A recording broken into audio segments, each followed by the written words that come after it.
साथियों नमस्कार। छत्तीसगढ़ शिक्षक भर्ती 2025 सीजी स्टेट 2026 जितने भी कार्यरत शिक्षक हैं उनके लिए बहुत ही इंपॉर्टेंट है। शिक्षक भर्ती की तैयारी करने वाले साथियों के लिए इंपॉर्टेंट है।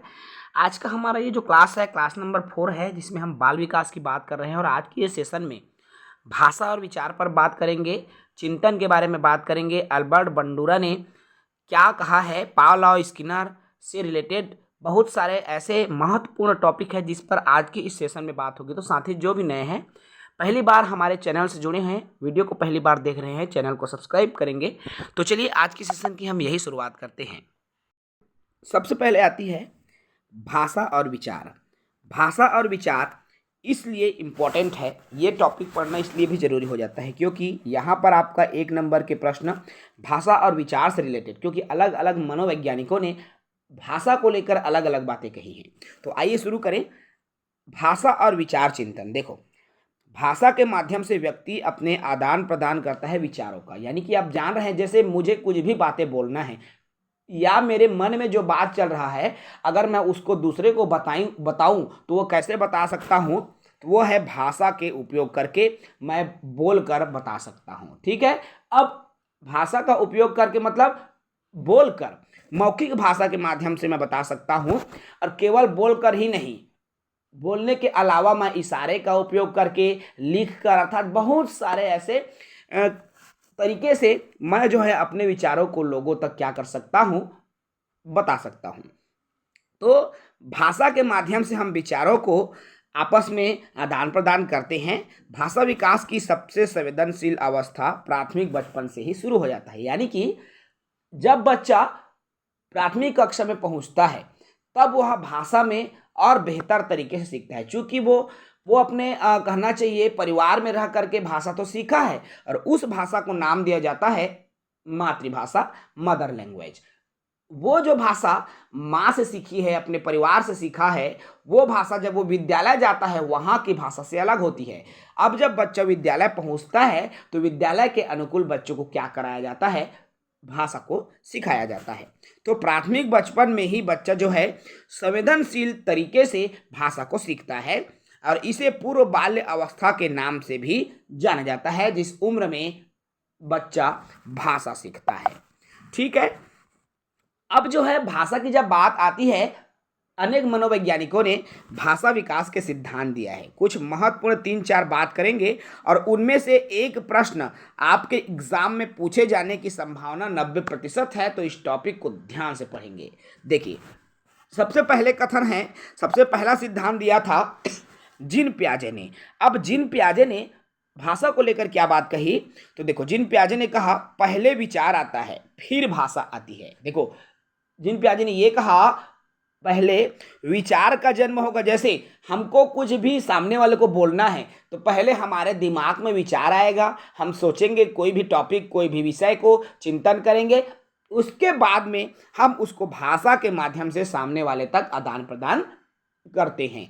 इसलिए जीन पियाजे ने इसी तर्क के आधार पर कहा पहले विचार आता है फिर बाद में भाषा का जन्म होता है, अर्थात पहले विकास होगा फिर भाषा आती है। और इसे अहम केंद्रित या आत्म केंद्रित भी माना। जैसे कि खेलते खेलते बच्चा कुछ बोलता है, अक्सर देखे होगे जो छोटे बच्चा होता है ना, वो खेलते खेलते कुछ न कुछ बोलते रहता है। जैसे आप उसको कोई भी गाड़ी दे दो, बच्चा स्वयं से उसको चलाने की कोशिश करेगा, गाड़ी जैसे आवाज़ निकालने की कोशिश करेगा, यानी कि वो क्या कर रहा है, स्वयं से बातचीत कर रहा है। अर्थात बच्चा अहम केंद्रित है, आत्म केंद्रित है। और ये भी जीन पियाजे के सिद्धांत का एक बिंदु है, याद रखेंगे। ठीक है। इसलिए इन्होंने कहा कि पहले देखो विकास होता है फिर बच्चा क्या करता है, सीखता है, यानी कि विचार उत्पन्न होगा उसके बाद बच्चा क्या करता है, भाषा को सीखता है। अगली बात करते हैं अगला है लेव वाइगोत्स्की का सिद्धांत। अब लेव वाइगोत्स्की ने भाषा को लेकर क्या बात कही, इनके सिद्धांत को थोड़ा सा देखिए। इन्होंने कहा कि पहले भाषा और विचार दोनों अलग अलग होते हैं, बाद में एक हो जाते हैं। देखो, अभी हमने जीन पियाजे देखा, उसने कहा पहले विचार आता है फिर बाद में भाषा आती है। ठीक है। लेकिन वाइगोत्स्की ने ये कहा पहले जो है भाषा और विचार अलग अलग होती है। इनका भी कथन गलत नहीं है ना भाई।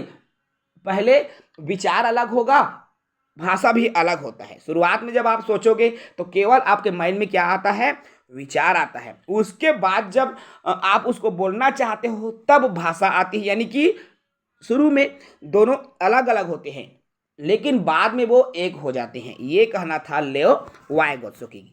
अब 2 वर्ष के बाद भाषा और विचार एक दूसरे पर निर्भर, शुरुआत में ये दोनों अलग होते हैं लेकिन उम्र के साथ साथ ये जो है आपस में एक दूसरे पर निर्भर होता है। पहले सीखता फिर विकास, अर्थात पहले बच्चा सीखता है उसके बाद उनका क्या होता है, विकास होता है। ये कहना है लेओ वाइगोत्स्की का। अब देखिए तीसरा आता है इसमें बी एफ स्किनर। अब बी एफ स्किनर ने भाषा को लेकर क्या सिद्धांत दिया, भाषा को लेकर क्या बात कही, तो देखिए बी एफ स्किनर ने कहा कि व्यवहारवादी स्किनर। देखिए बी एफ जो स्किनर है वह क्या है भाई, यहां से एक प्रश्न और आपका निकल रहा है, व्यवहारवादी है। ठीक है, याद रखना स्किनर जो है व्यवहारवादी सिद्धांत दिया था, इसलिए इसको जो है व्यवहारवादी मनोवैज्ञानिक के नाम से भी स्किनर को जाना जाता है। ठीक है, तो व्यवहारवादी जो स्किनर है, बीएफ स्किनर के अनुसार भाषा का विकास अधिगम का सिद्धांत, जैसे अब इसने क्या क्या बिंदु कहा, तो पहली बात कहा साहचर्य, यानी कि ठोस से शब्द से जोड़ता है। सबसे पहले बच्चा क्या करता है, साहचर्य नियम का पालन करता है, यानी कि वह ठोस से जोड़ेगा। जैसे उसको आम शब्द को सीखना है, अब वो आम शब्द को सीखने के लिए क्या करेगा, वो सच में उसके सामने आम दिखेगा और ठोस रूप में उस शब्द को कोरिलेट करेंगे, वो जोड़ेंगे, या फिर उसको खिलौना जैसे आम दे देंगे, है ना, तो उसको वो जोड़ेंगे। जैसे अनार हो गया तो अनार बच्चे के सामने हम उसको दिखाएंगे ठोस रूप में, इसलिए यह है पहला चरण साहचर्य। उसके बाद आता है अनुकरण। अब वो क्या करेगा, जो ठोस शब्द है वो बड़े के द्वारा भाई शुरुआत में जब वो लड़का छोटा रिसे है ना, तो उसको नहीं पता होगा कि ये आम है कि अनार है, तो क्या होगा, उनके बड़े के द्वारा उनको बताया जाएगा कि बेटा ये आम है कि ये अनार है कि ये इमली है, उस वस्तु को दिखाकर। अब जो है ठोस शब्द अब बड़े के द्वारा वो सुनेगा और उसी का वो उपयोग करेगा, ये है अनुकरण। ठीक है, उसके बाद क्या होगा, पुनर्बलन, यानी कि बच्चे सही बोले तो गुड अच्छा। अब आप उसको और बेहतर सिखाना है तो आप क्या करोगे, वहां पर पुनर्बलन दोगे। यानी कि अगर बच्चा आ से आम बोला तो आप उसको मोटिवेट करोगे, बोलोगे वेरी गुड बेटा, अच्छा बढ़िया। तो इस तरह से जो आप शब्द बोल रहे हो बच्चों के लिए, अर्थात आप क्या कर रहे हो, उनको पुनर्बलन दे रहे हो। ठीक है, अब आप जब पुनर्बलन दोगे फिर क्या करेगा, बच्चा सीखता है। ठीक है, उसके बाद क्या होता है, भाषा विकास में अनुकरण और पुनर्बलन दोनों को महत्वपूर्ण माना गया है। किसने महत्वपूर्ण माना है, तो बी एफ स्किनर ने। याद रखना बी एफ स्किनर ने जब भाषा के सिद्धांत दिया तो इन्होंने 2 चीज को महत्वपूर्ण माना, एक तो अनुकरण को और दूसरा है पुनर्बलन को। यानी कि स्किनर का कहना है बच्चे जो है अनुकूलन करके सीखता है, नकल करके सीखता है, इमिटेशन करके सीखता है। ठीक है, और ये 2 चीज पुनर्बलन और अनुकरण को ही उन्होंने महत्वपूर्ण माना और इसलिए उन्होंने भाषा विकास को एक क्रम दिया, अर्थात पहले उद्दीपक, दूसरे बाद पुनर्बलन, उसके बाद अभ्यास, और अभ्यास से फिर कोई भी कार्य सफल होता है। ठीक है भाई, अब बात करेंगे, चौथा आपका आता है नॉम चॉम्स्की। नॉम चॉम्स्की ने भाषा को लेकर क्या बात कही है उसको देखो। तो नॉम चॉम्स्की का कहना है कि बच्चे में भाषा सीखने की जो क्षमता है वो जन्मजात होती है। यानी कि चॉम्स्की जी का कहना है कि बच्चा जो है जन्म से ही उसके अंदर भाषा सीखने की क्षमता होती है और उसी क्षमता को जो नॉम चॉम्स्की है एक डिवाइस का नाम दिया, एक यंत्र का नाम दिया, और उस यंत्र का नाम उन्होंने कहा LAD, यानी कि लैंग्वेज एक्विजिशन डिवाइस, भाषा अधिग्रहण यंत्र। एक यंत्र का नाम दिया जो भाषा, बच्चे जन्म से ही भाषा सीखने की क्षमता होती है, उसी क्षमता को नॉम चॉम्स्की ने एक यंत्र का नाम दिया, एक डिवाइस का नाम दिया और उस डिवाइस का नाम LAD रखा गया। ठीक है, अर्थात भाषा सीखने की क्षमता जन्मजात होती है बच्चा जिस भी भाषा को सुनते हैं, समझते हैं, वह उसी भाषा को सरलता से सीख जाते हैं। यानी कि जो बच्चा छत्तीसगढ़ी भाषा के परिवेश में रहता है, उन बच्चे में छत्तीसगढ़ी भाषा का विकास हमको देखने को मिलेगा। और जो बच्चे अंग्रेजी भाषा के परिवेश में रहेगा, हिंदी भाषा के परिवेश में रहेगा, अर्थात जिस भी भाषा के परिवेश में बच्चा रहेगा, बच्चे के अंदर उसी भाषा का गुण आएगा और बच्चा उसी भाषा को फिर क्या करता है, सीखता है। यही LAD के नियम में होता है। ठीक है, चलिए अब आता है चिंतन, जिसको क्या कहा जाता है, थिंकिंग। अब चिंतन क्या होता है भाई, आप सबको पता है, जब हम कोई कार्य करते हैं, कोई प्रश्न हमें दिया जाता है, कोई समाधान जब हम खोजते हैं, जब हम सवाल से घिरते हैं, तो हम चिंतन करते हैं, सोचते हैं, विचार करते हैं, और वही सोच वही विचार ही चिंतन है। अर्थात किसी भी समस्या का समाधान करने के लिए हमारे मन में जो भी विचार उत्पन्न होता है, हमारे मन में जो तर्क वितर्क आता है, वही विचार वही तर्क चिंतन कहलाता है। और चिंतन का आरंभ ही समस्या से शुरू होगी भाई। जब तक आपके सामने कोई समस्या नहीं आएगी, तब तक आप क्या नहीं करोगे, चिंतन नहीं करोगे, है ना भाई। तो पहले समस्या आएगी आपके सामने, तभी आप उसके बारे में चिंतन करोगे। अगर आपके सामने कोई समस्या है ही नहीं, बेवजह निरर्थक चिंतन थोड़ी करोगे, है ना। तो समस्या की शुरुआत ही चिंतन का शुरुआत है ना। यानी कि समस्या आएगा आपके सामने, तब आप जो है चिंतन करोगे। और ये जो चिंतन है तब तक चलते रहता है जब तक कि उस समस्या का समाधान नहीं मिल जाता। समझ रहे हैं। चलिए बात करें चिंतन के प्रकार की। तो ये जो चिंतन है दो प्रकार का होता है। सबसे पहले आता है स्वलीन चिंतन और दूसरा आता है यथार्थवादी चिंतन। स्वलीन नाम से स्पष्ट है, देखो, स्व मतलब स्वयं में, लीन मतलब लीन रहना, यानी कि जो स्वयं में लीन रहता है, यानी कि स्वयं में लीन रह के स्वयं के बारे में जब आप कल्पना करोगे, चिंतन करोगे, उस चिंतन को स्वलीन चिंतन कहा जाता है।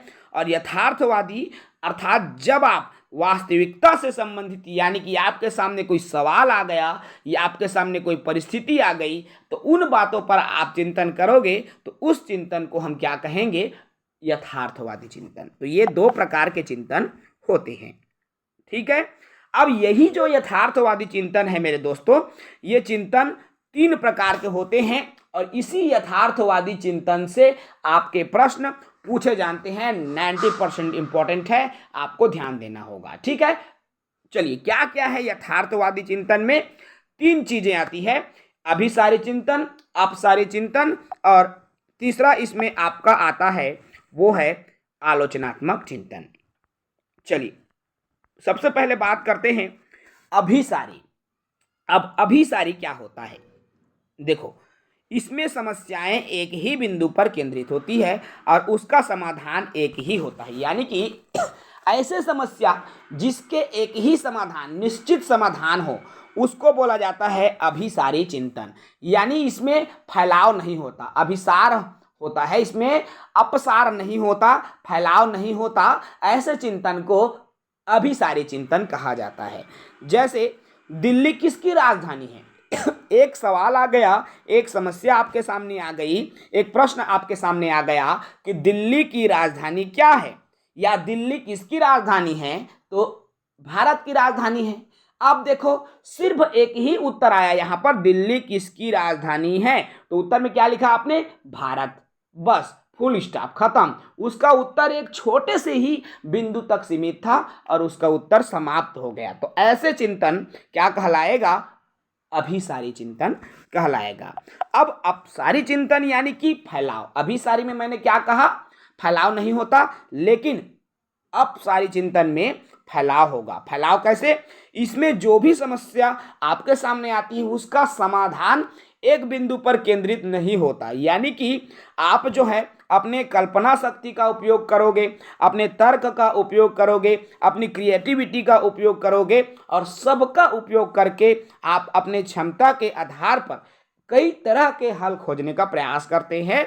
और ऐसे जो चिंतन है वो मुक्त अंत वाला होता है, यानी कि ऐसा समाधान मुक्त अंत, माने कि इसका अंत जो है कभी खत्म नहीं होता, बिल्कुल मुक्त होता है। जैसे दिल्ली की विशेषताओं का वर्णन करो। अब यहाँ पर दिल्ली की विशेषता तो अथाह है मेरे दोस्त, है ना। अपने हिसाब से आप बता सकते हो, अपने हिसाब से मैं बता सकता हूँ, सामने वाला अपने तर्क के हिसाब से बताएगा और सामने वाला अपने कल्पना शक्ति के हिसाब से बताएगा। यानी कि दिल्ली की विशेषताओं का वर्णन करो अगर ये प्रश्न है तो इसका कोई निश्चित उत्तर नहीं है, इसका कोई उत्तर जो है एक निश्चित बिंदु तक केंद्रित नहीं है ना। इसको आप अपने हिसाब से फैला सकते हो और यही चिंतन क्या कहलाता है, अपसारी चिंतन। यानी कि इस प्रश्न में फैलाव है, इसके उत्तर में फैलाव है, इसलिए ये अपसारी है। और जिसमें फैलाव ना हो, एक ही बिंदु पर केंद्रित हो, उसे अभिसारी चिंतन कहा जाता है। तो अभिसारी और अपसारी आई होप क्लियर हुआ होगा। तीसरा इसमें आता है आलोचनात्मक चिंतन। अब ये जो आलोचनात्मक चिंतन क्या है, तो गुण और दोषों के आधार पर, यानी कि गुण और दोष को देखते हुए किसी बात को जब आप स्वीकार करते हो, यानी कि अक्सर आप देखे हो आलोचना होती है, जैसे कोई भी कार्य जैसे होता है ना, तो उसके आलोचना करने वाले भी होते हैं। अर्थात जब कोई कार्य में तर्क वितर्क होता है, पक्ष विपक्ष होता है, तब वहां पर आलोचनात्मक चिंतन होता है।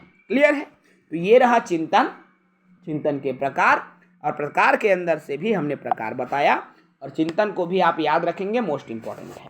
क्लियर है। चलिए आगे बात करते हैं। चिंतन में चिंतन के सामान्य प्रकार भी हैं, इस पर मैं बात नहीं करूंगा। सीधे हम आते हैं अल्बर्ट बंडूरा के सिद्धांत पर, और अल्बर्ट बंडूरा ने सामाजिक अधिगम का सिद्धांत दिया। मोस्ट इंपॉर्टेंट थ्योरी है, आप इसको याद रखेंगे, एग्जाम में ये प्रश्न पूछा गया है। तो अल्बर्ट बंडूरा जो कि सामाजिक अधिगम का सिद्धांत दिया। अल्बर्ट बंडूरा कहाँ के निवासी थे, तो ये कनाडा के निवासी थे, और इन्होंने सामाजिक अधिगम का सिद्धांत दिया। और इनके सिद्धांत में क्या कहा गया है कि दूसरे के व्यवहार को देखकर सीखा जाता है। अल्बर्ट बंडूरा ने सामाजिक अधिगम का सिद्धांत दिया, यानी सामाजिक मतलब नाम से स्पष्ट है ना, बच्चा जो है समाज में समाज के लोगों को देखकर सीखेगा, दूसरे के व्यवहार को देखकर सीखेगा, इसलिए ये सिद्धांत ही सामाजिक अधिगम का सिद्धांत कहलाता है। समाज में जो मान्य व्यवहार को स्वीकार किया जाता है, यानी कि जो समाज के दृष्टिकोण से अच्छा हो, उन व्यवहारों को लिया जाता है, और अमान्य व्यवहारों को क्या किया जाता है, नकारा जाता है। ठीक है। अब इस सिद्धांत को और दूसरे नाम से भी जाना जाता है ना, कभी कभी आ जाता है, तो आपको कंफ्यूज नहीं होना है। आलोचनात्मक अधिगम का सिद्धांत भी कहते हैं। अनुकरण करना, मॉडलिंग करके सीखना भी कहा जाता है। याद रखना, मॉडलिंग करके, बेबी डॉल इत्यादि वाला प्रश्न भी पूछा गया है कई बार, है ना। तो मॉडलिंग करके जो सीखने का काम किसमें होता है, सामाजिक अधिगम के सिद्धांत के अंतर्गत होता है। ठीक है। चलिए देखो, अब इसमें क्या किया, जो अल्बर्ट बंडूरा ने सामाजिक अधिगम के सिद्धांत को प्रूव करने के लिए एक प्रयोग किया था। और प्रयोग कैसे किया, बंडूरा ने बेबी डॉल पर यह प्रयोग किया था। और एक बेबी डॉल है ना, अब उसको जो है 3 मूवी दिखाई गई, 3 फिल्म दिखाया गया। पहला फिल्म प्यार मोहब्बत से रिलेटेड, यानी कि ममता से रिलेटेड, ठीक है। दूसरा फिल्म जो दिखाया गया वो समाज से रिलेटेड, और तीसरा जो फिल्म दिखाया गया वो हिंसा, लड़ाई झगड़ा से रिलेटेड। तो इसमें बंडूरा ने क्या पाया कि जब बच्चा जब बेबी डॉल इन तीनों मूवी को देखता है, ठीक है, जब उन्होंने पहला मूवी को देखा तो फिर उसमें जो है लोगों के प्रति प्यार का भाव आया। जब उन्होंने सामाजिक मूवी को देखा, समाज के प्रति उनका नज़रिया बदला। और जब उन्होंने लड़ाई झगड़े वाले मूवी देखा तो उनमें हिंसा के भाव आ गया, लड़ाई झगड़े का भाव आ गया। यानी कि बच्चा जो है क्या हुआ, सामाजिक अधिगम से सीखा, दूसरों को देख करके सीखा। ठीक है। इसलिए जो है अल्बर्ट बंडूरा ने सामाजिक अधिगम का सिद्धांत दिया, और इन तीनों मूवी को दिखाने का प्रभाव भी अलग अलग पड़ा। ठीक है। अब जो है बंडूरा ने सीखने के 3 स्तर बताए, और सीखने के यहाँ पर अलग अलग स्तर बताए। इसमें पहला अवधान, दूसरा धारण, तीसरा पुनरुत्पादन, चौथा अभिप्रेरणा। ठीक है। तो ये अलग अलग स्टेजेस हैं। क्लियर है मेरे दोस्तों। आगे बात करेंगे पावलोव का अनुकूलित अनुक्रिया का सिद्धांत, अर्थात स्किनर और पावलोव की बात कर लेते हैं।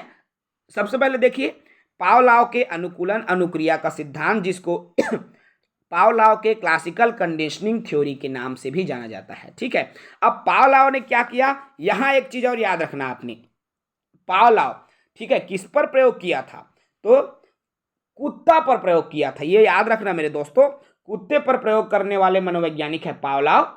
ठीक है, चलिए आगे बात करेंगे। पावलोव और इन्होंने क्या किया था, ये जो है रूस के वैज्ञानिक थे, याद रखेंगे, जो कि 1904 में इसको नोबेल पुरस्कार भी प्राप्त हुआ है। पावलोव जो कि रूस के मनोवैज्ञानिक थे, जिनको 1904 में नोबेल पुरस्कार भी प्राप्त हुआ है, और इन्होंने किस पर प्रयोग किया था, कुत्ते पर प्रयोग किया था। ये प्रश्न आ चुका है ना। और इसके इस प्रयोग को ठीक है पावलोव का क्लासिकल कंडीशनिंग थ्योरी के नाम से जाना जाता है, और इसे अनुबंधन का जनक भी कहा जाता है। अगर प्रश्न आपके आ गए एग्जाम में, अनुबंधन का जनक जो है किसे कहेंगे, पावलोव को कहा जाता है।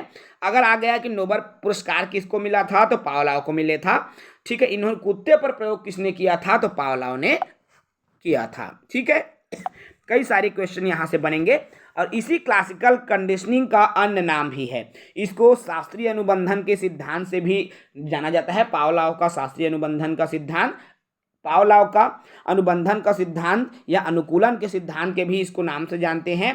पावलोव के क्लासिकल थ्योरी के नाम से भी इसको जाना जाता है, और पावलोव का ही प्राचीन परंपरागत थ्योरी के नाम से भी इस सिद्धांत को जाना जाता है। तो कई नाम है ना, याद रखेंगे।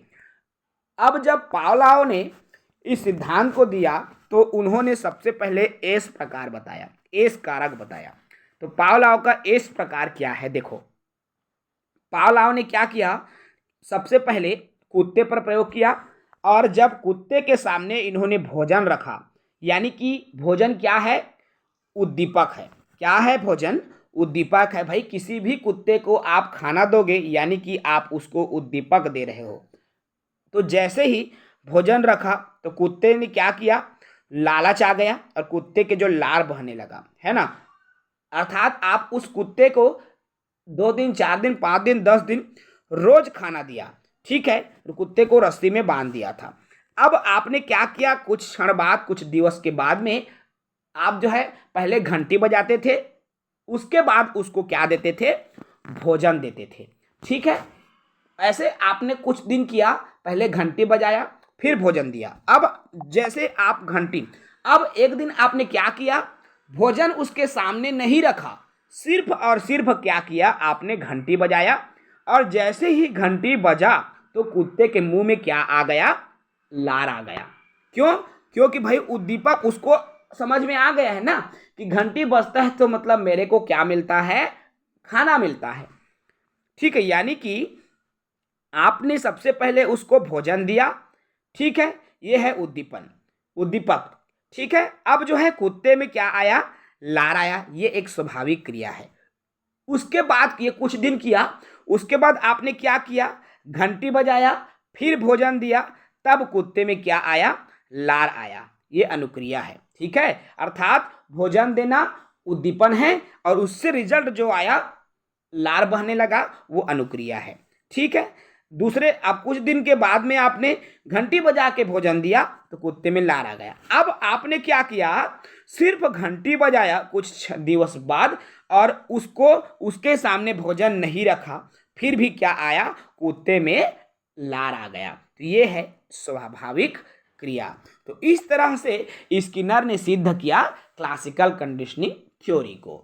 ठीक है, कैसे, अर्थात कोई भी बच्चा जो है उद्दीपन से सीखता है। जब उसके सामने कोई भी ऐसी स्थितियां रख दी जाती है, तो उसको देखकर बच्चा क्या करने लगता है, सीखने लगता है। जैसे हम कहेंगे कि बेटा, जैसे बोलते हैं ना, अगर तह 10वीं में फर्स्ट आवे तो मैं तोर बार नवा साइकिल लहा, है ना, कि तोर बार ये लहा, 12वीं में पहला आवे तो मैं तोर बार मोबाइल लहा। यानी कि आप उसके सामने क्या रख रहे हो, उद्दीपक रख रहे हो। तो ये है साथियों आपका उद्दीपक। ठीक है, और क्लासिकल थ्योरी। अब हम बात करेंगे स्किनर का क्रिया प्रसूत का सिद्धांत। अभी पावलोव देखा, स्किनर की बात कर लेते हैं। तो देखो स्किनर ने क्या सिद्धांत दिया था, ऑपरेटर कंडीशनिंग का सिद्धांत, स्किनर का क्रिया प्रसूत का अनुबंधन का सिद्धांत दिया था। और स्किनर जो है एक ऐसे मनोवैज्ञानिक है जिन्होंने 1938 में प्रयोग किया था। और इन्होंने दो चीज़ों पर प्रयोग किया। सबसे पहले इन्होंने चूहे पर प्रयोग किया, उसके बाद इन्होंने किस पर प्रयोग किया था? कबूतर पर।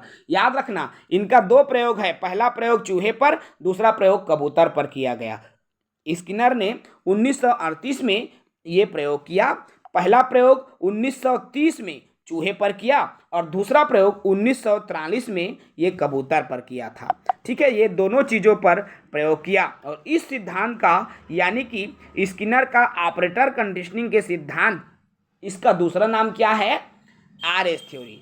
अभी जो पावलोव का सिद्धांत मैंने बताया ना, उसको एसआर थ्योरी कहा जाता है। याद रखना, उद्दीपन अनुक्रिया हो उसमें, इसलिए उद्दीपन अनुक्रिया का सिद्धांत तो पावलोव ने दिया था। याद रखना है भाई, ठीक है, क्योंकि मैंने जो बताया ना, उसके जो प्रयोग को बताया, उससे आप सिद्धांत को याद रखोगे तो आपका जल्दी याद हो जाएगा। क्योंकि देखो, पहले उसको उद्दीपन दिया, क्या के रूप में? भोजन के रूप में। ठीक है, तो बच्चे में लार आया यानी कि अनुक्रिया हुई, तो एस पहले हुआ, उसके बाद आर आया। इसलिए जो पावलोव के सिद्धांत को एस आर थ्योरी के नाम से जाना जाता है। लेकिन जो है स्किनर का अभी जो ऑपरेटर कंडीशनिंग के सिद्धांत है ना, इसको आर एस थ्योरी के नाम से जाना जाता है, उसके जस्ट विपरीत। कैसे? और इसको कई नाम से, तो आर एस थ्योरी पहला नाम है इसका, कार्यात्मक प्रतिबद्धता का सिद्धांत भी कहा जाता है, सक्रिय अनुबंधन के सिद्धांत भी, और अभिक्रमित अनुदेशन के सिद्धांत भी इसी आर एस थ्योरी या स्किनर के ऑपरेटर कंडीशनिंग के सिद्धांत को जाना जाता है। ठीक है, अब देखिए, मैंने कहा दो जीवों पर प्रयोग किया। पहला तो किस पर किया था इन्होंने? चूहा और कबूतर। तो देखो चूहे पर जब इन्होंने प्रयोग किया तो कैसे हुआ? स्किनर ने एक सफ़ेद चूहा लिया और उस सफ़ेद चूहे पर अधिगम के लिए प्रयोग किया। क्या किया उन्होंने? एक घुमावदार बॉक्स के अंदर, है ना, एक घुमावदार बॉक्स के अंदर क्या कर दिया? चूहे को रख दिया। ठीक है, और क्या किया? चूहा उसमें दौड़ लगाता था। अब चूहा उस बॉक्स में, घुमावदार बॉक्स में क्या करने लगा? घूमने लगा। इस बॉक्स में ऐसी व्यवस्था थी, देखो, अब उस बॉक्स में क्या किया गया? एक गोल बॉक्स था, उसके अंदर चूहे को रखा और उसमें खाना को लटका दिया गया था। ठीक है, क्या कर दिया गया था? खाना को लटका दिया गया था, भोजन को लटका दिया गया था, और उसमें उसके अंदर में एक लीवर फिट कर दिया गया था। जैसे ही वो चूहा जो है खाने को कोशिश करता था कि खाना उसको मिल जाए, बार बार कोशिश करता था, फिर दौड़ता, गोल घूमता, तो चूहा उस बॉक्स में भाग दौड़ करता था। अचानक से वो लीवर में चूहे का पैर आया और लीवर दब गया, और लीवर के दबने से भोजन जो है उस चूहे को मिल गई। तो ये है प्रयोग जो कि चूहे पर पहला प्रयोग किया था। ठीक है, स्किनर ने। दूसरा प्रयोग इन्होंने किया कबूतर पर। कबूतर पर कैसे प्रयोग किया? तो इन्होंने क्या किया? एक कबूतर प्रयोग करने के लिए लिया और स्किनर ने इसे एक बॉक्स का प्रयोग किया, अर्थात इसको भी एक बॉक्स में कर दिया, और इसमें कुंजी को दबाने से खाना प्राप्त हो सकता है। खाना अंदर रखा था, कुंजी को दबाने से खाना। अब क्या किया? कबूतर प्रयास किया, और जब कुंजी पर वो चोंच मारा तो उसको दाने की प्राप्ति हो गई। ठीक है, तो इस तरह से चूहे और कबूतर दोनों पर जो है स्किनर ने क्या किया था? प्रयोग किया था। तो याद रखेंगे। ठीक है, चलिए अगला बात करते हैं। एक बच्चा समस्या समाधानकर्ता के रूप में, अर्थात वैज्ञानिक अन्वेषक के रूप में, नन्हे वैज्ञानिक के रूप में कैसे कार्य करता है। भाई, एक जो छोटा सा बच्चा होता है ना, वो नन्हे वैज्ञानिक है। जैसे एक वैज्ञानिक जो है कैसे आया, क्यों आया, कहाँ से आएगा, है ना, उसको पता करने की कोशिश करता है अनुसंधान के माध्यम से। इसी तरह से एक छोटा सा बच्चा है जो कि नन्हे वैज्ञानिक हैं, क्योंकि वो जैसे उसको एक छोटा 1-2 साल के लड़का है, अगर उसको आग दिख गया, ये एकाएक चीज़ें कैसे में जला थे उसको छूने की कोशिश करेगा। पानी दिख गया, उसको पकड़ने की कोशिश करेगा। ऐसा क्यों? क्योंकि वो नन्हे वैज्ञानिक है। इसीलिए तो ये पॉइंट आया है मेरे दोस्त, नन्हे वैज्ञानिक या वैज्ञानिक अन्वेषक के रूप में एक बच्चा होता है। अब जाने इस टॉपिक को, तो समस्या समाधान शब्द आया, आखिर वो क्या है। यानी कि जब बच्चे के सामने कोई भी समस्या रखा जाता है, कोई सवाल रखा जाता है, तो बच्चे क्या करता है, उस सवाल को हल करता है। यानी उसके सामने कोई उद्देश्य रखा जाता है और उस उद्देश्य को, उस लक्ष्य को जब बच्चा प्राप्त कर लेता है तो वही समस्या समाधान है। ठीक है।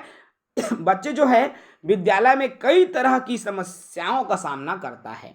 अब उन समस्याओं को बच्चे जब सुलझा लेता है तो हम कह सकते हैं कि बच्चा समस्या समाधान करना सीख लिया। ठीक है भाई। अब समस्या समाधान की वैज्ञानिक विधि क्या कहता है, तो स्किनर ने वैज्ञानिक विधि में समस्या समाधान को 6 चरणों में बांटा है।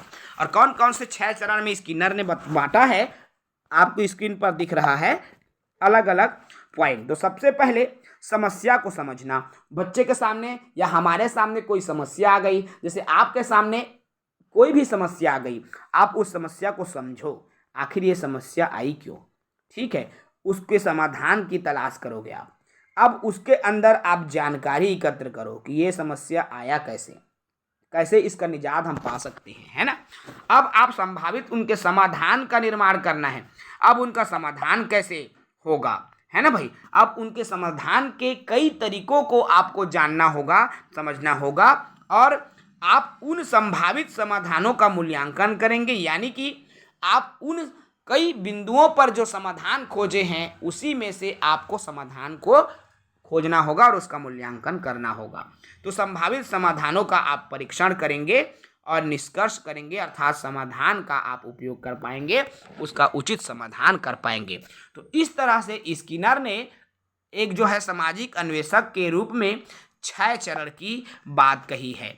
ठीक है। तो वैज्ञानिक विधि में समस्या समाधान को 6 चरणों में बांटा है। क्लियर है दोस्तों। अब जो है वैज्ञानिक अन्वेषक के रूप में कोई भी जो बालक है समस्या को क्या करता है, वो वैज्ञानिक तरीके से सोचने का प्रयास करता है, वैज्ञानिक तरीके से उसको क्या करने का प्रयास करता है, हल करने का प्रयास करता है। एक अन्वेषक के रूप में बालक अपनी समस्याओं को खोज करने की कोशिश करता है और किन बिंदुओं पर, तो सबसे पहले वो उसका निरीक्षण करता है, उसकी कंपेयर करता है, तुलना करता है, उसका प्रयोग करता है, फिर उसको प्रदर्शन या सामान्यीकरण के माध्यम से उसको प्रमाणित करता है, यानी कि उसका समाधान करने का बच्चा क्या करता है, प्रयास करता है। तो ये है समस्या समाधान जो एक बच्चा मनोवैज्ञानिक, नन्हे वैज्ञानिक के रूप में खोज करता है। ठीक है दोस्तों। तो चलिए इस सेशन को मैं यहीं समाप्त करूंगा। नेक्स्ट हमारा जो वीडियो आएगा उसमें हम अधिगम पर बात करेंगे, और अधिगम भी बहुत ही इंपॉर्टेंट टॉपिक है। आपके एग्जाम में अधिगम से रिलेटेड भी क्वेश्चन पूछे जाते हैं। आई होप आपको आज का वीडियो अच्छा लगा होगा। यदि आपको आज का वीडियो अच्छा लगा है तो चैनल को लाइक कीजिए, और वीडियो को लाइक कीजिए, चैनल को सब्सक्राइब कीजिए। जो भी शिक्षक साथी गुरुजन हमसे जुड़े हुए हैं, सीजी टेट 2026 की तैयारी कर रहे हैं, उनको भी मैं यही कहूँगा कि हे गुरुजनों, आप सभी हमारे यूट्यूब चैनल को सब्सक्राइब करके रखें, और अगला जो सीजी टेट 2026 की प्रिपरेशन आप हमारे साथ कर रहे हैं, कंटिन्यू करते रहें। कंटिन्यू क्लासेस आपके लिए प्रोवाइड होती रहेगी। इस वीडियो में इतना ही। जय हिंद, वंदे मातरम।